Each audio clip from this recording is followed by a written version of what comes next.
I named my Communtiy Birth Centered is the name of my program, and it's a viability investigation for the creation of a national interprofessional postgraduate clinical residency program for community-based birth providers. Not a mouthful. I want to start off today by actually starting with my thank yous. I really appreciate Karen's help in the beginning. I got to have two kind of chairs a little bit. I'm not allowed to say that, but I really appreciate you. And Nancy, thank you so much. You were my anchor.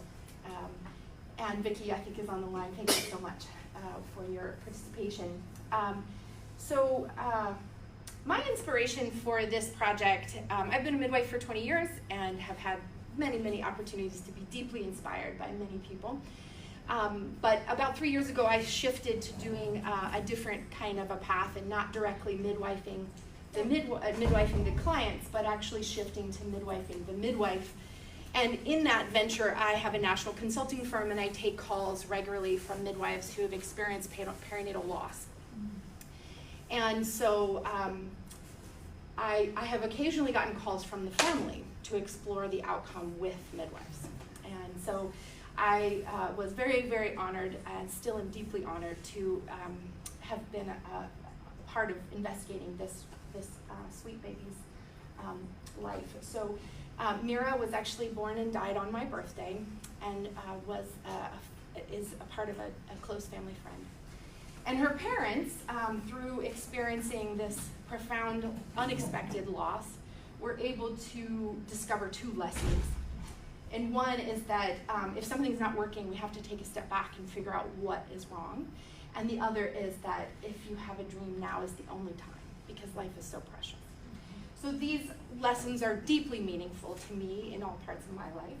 And I'm very honored to be a part of learning more about how we can take a step back and fix these problems. So in this specific aim, in this program, I had two overarching specific aims. One is to understand the background. So I did a really extensive literature review into the history of midwifery, the history of hospitalization, home birth, the history of education, and also a bit into the history of residency programs, understanding these many different pathways that exist in the US educational programs. And then program development, but it's kind of a misnomer because I didn't actually develop a program. I just aimed to understand the proposed idea of a program a little more closely.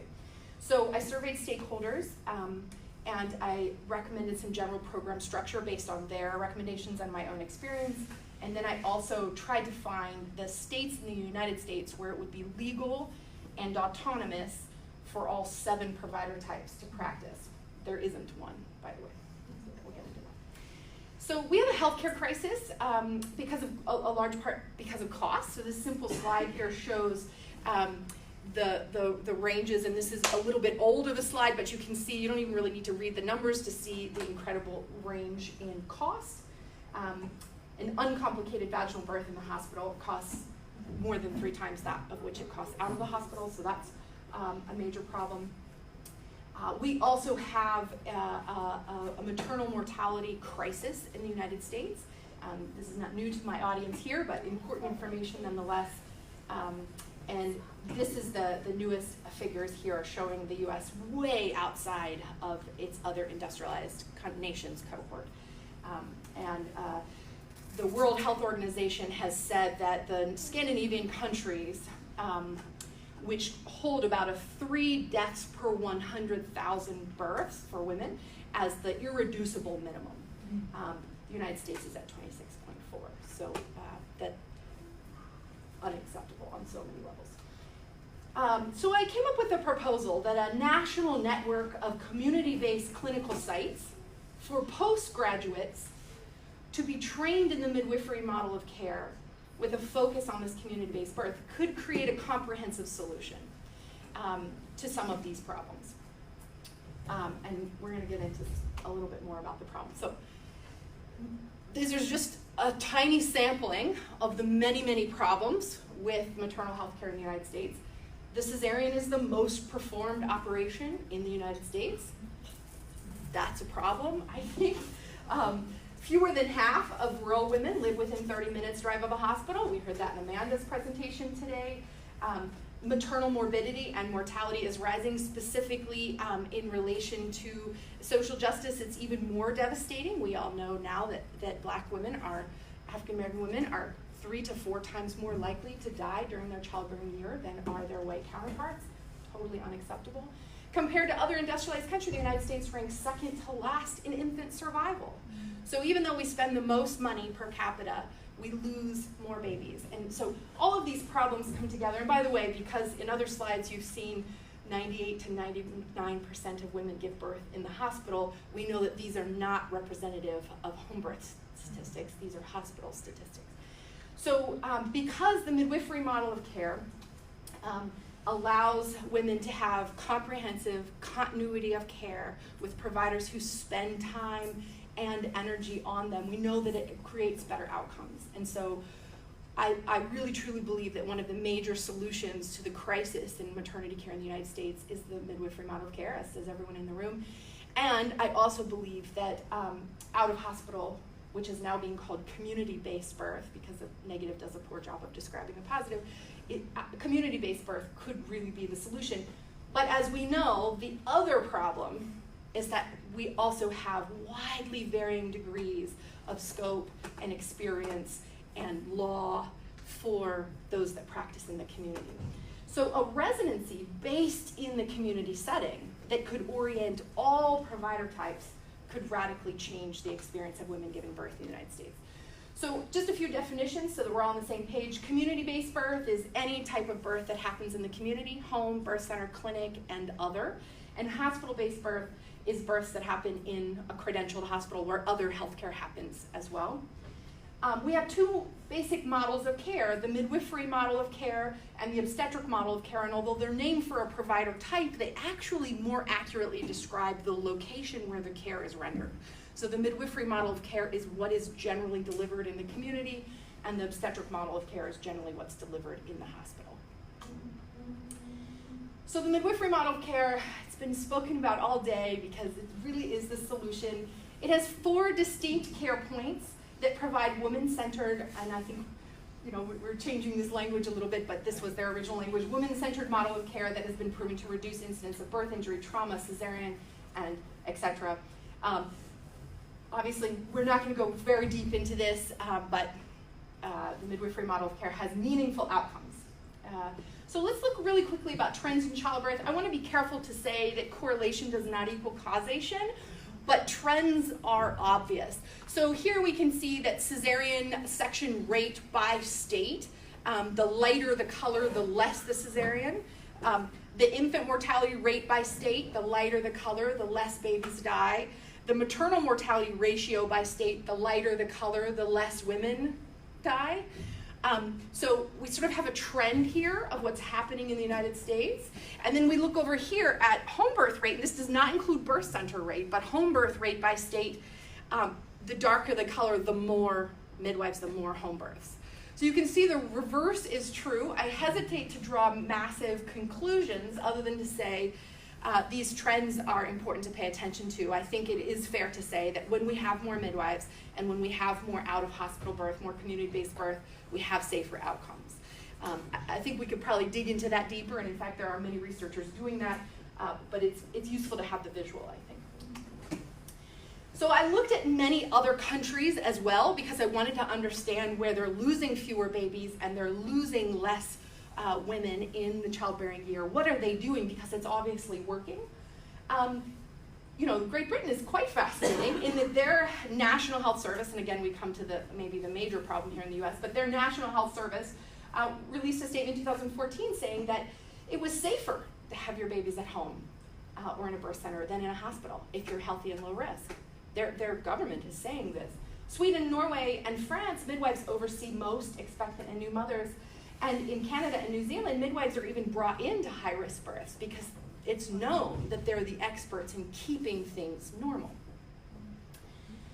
So these 7 routes in the US, let's unpack this really quickly because it's very confusing. It's like alphabet soup when we're talking about maternity care and midwives. So we have midwifery routes and we have medical routes to entry. All of these providers can take care of women during the childbearing year.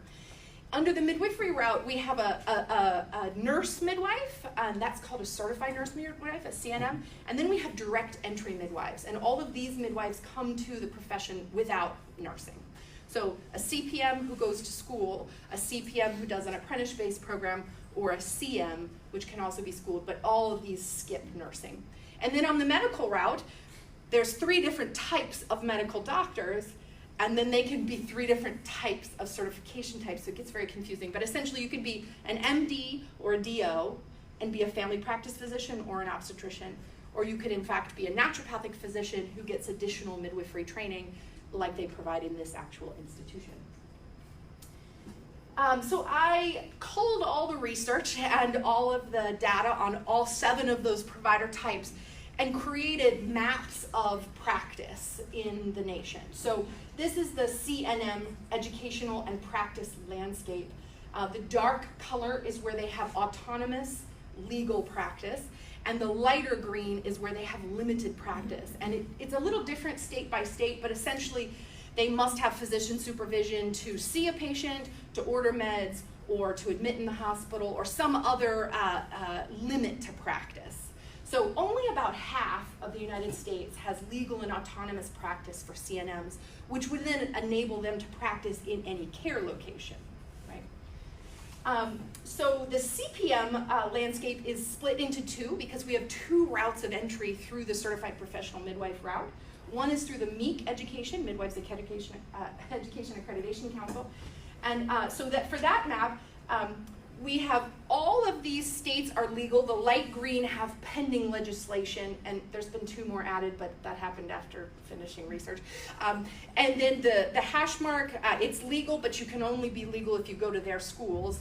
And for the dots, it's legal, but they're not currently issuing licenses. So that's where the confusion comes in there.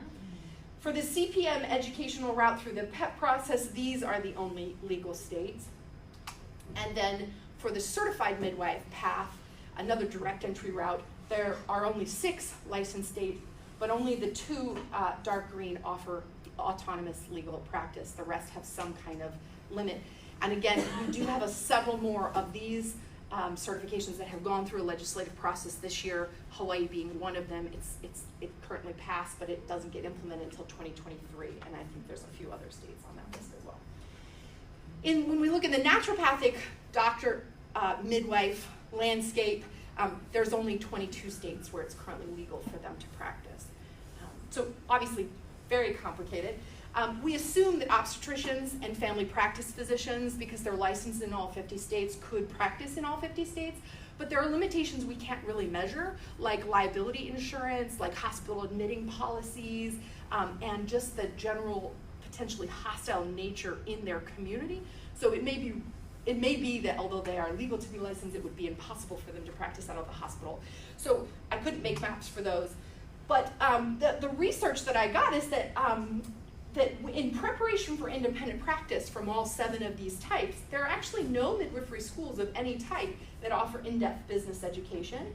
Physicians have very few ways to experience community-based birth education while in school. Midwives frequently feel unprepared for independent practice. That's cited most often in the research. And catching babies is a very distinct process and educational path from learning the multifaceted work of actually practicing midwifery. And so what I've been proposing is an idea where, and this is one more slide before we get into that, is the role difference. So this could be confusing if you're not really familiar with birth, but essentially at every birth, all these roles have to be filled. But in the hospital, they're different people. And in the community setting, the birth team has to know all those skills. So if a provider type came up into an educational path that only practices in the hospital, it's a potential that even though they learned how to be the primary, they didn't learn how to be the respiratory therapist and the newborn nurse and how to do a phlebotomy and how to also register a patient for care and janitorial and all the other things that community-based birth providers do.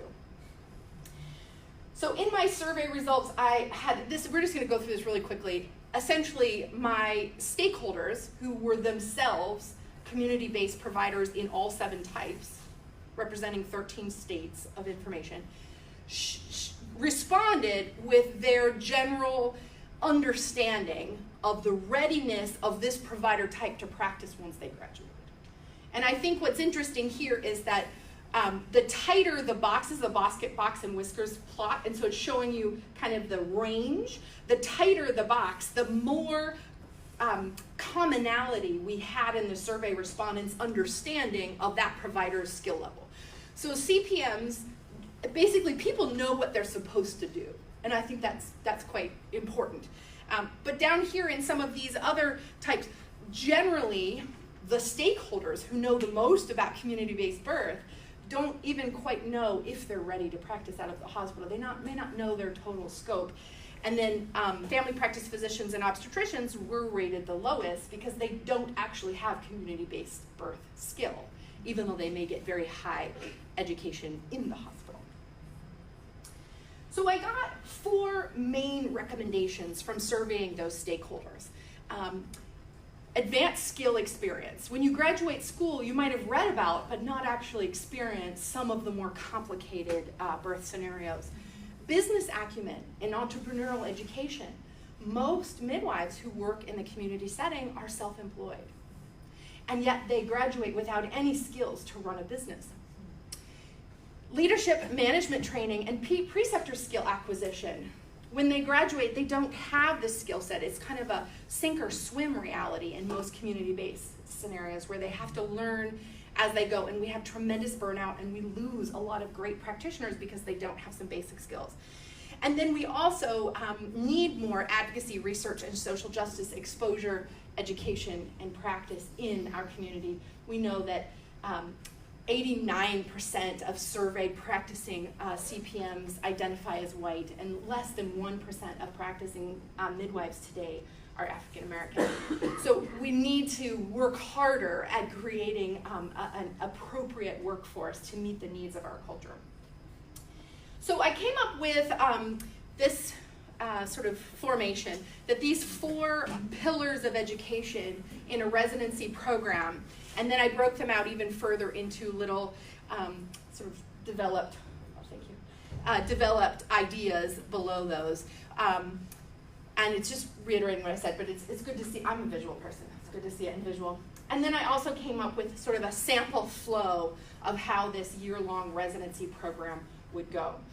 And so the residency program, if actualized, if operationalized, would attract a cohort from around the nation of all 7 provider educational pathways who were ready for an immersive year in community-based birth experience.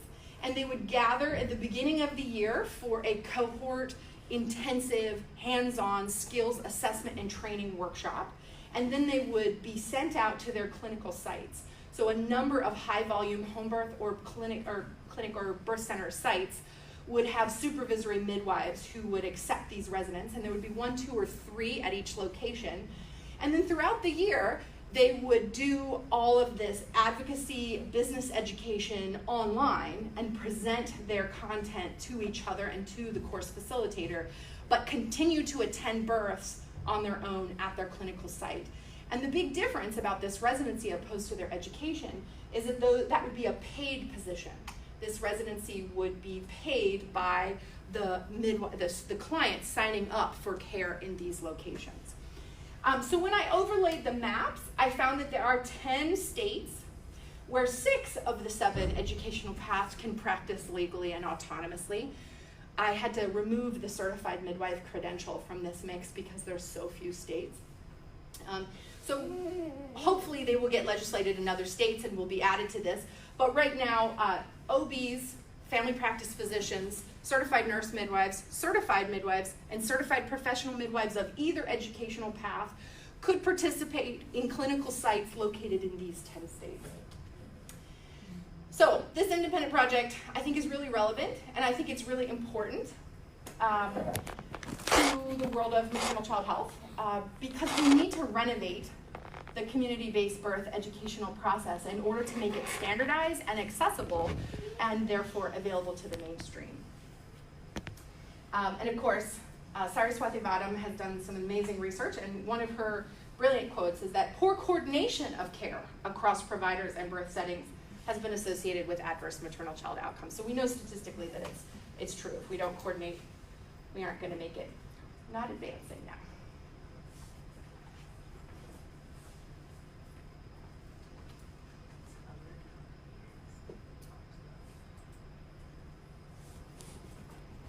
Thanks. So I have a few recommendations for future research. We need to operationalize funding options. Like I said, my model is to pay residents for their year-long residency, but that needs to be fully figured out. Optimal adult learning pathways so that we are presenting information in such a way that it is received positively. Ideal provider call schedule, we're still figuring that out. That's part of Sarah's research. The ideal length of the program, I got everything from 6 months to 6 years in my stakeholder survey, so we're still figuring that out. We need a way to vet preceptors because the current culture around precepting community-based birth is broken and it needs to be fixed, so we need to figure out that. We need an application process for participants. How do we assess whether they are ready for this? Site requirements, development of a gating process, graduation requirements, the list goes on and on. Essentially, what I did was create the what and the why, and the who and the how still needs to be researched and written. So the next steps, I'm so honored to be invited to apply for the Mira Fellowship. This foundation was created by Mira's parents, who you saw on the first slide, and it is a funded year-long research fellowship. And so I hope to be able to work with that. But even if I don't, I'm very committed to moving forward with this needed renovation of the way that we graduate, educate, and initiate new community-based birth providers. I have a 14-page reference list that's available on my project, and then I gave some resources of some websites that are particularly illuminating to the challenges and some of the solutions to this problem. So I really want to thank my cohort for this amazing year. There's no way I could have done this without each and every one of you. Thank you very much. And to Nancy again. The only reason I'm standing here is because of you.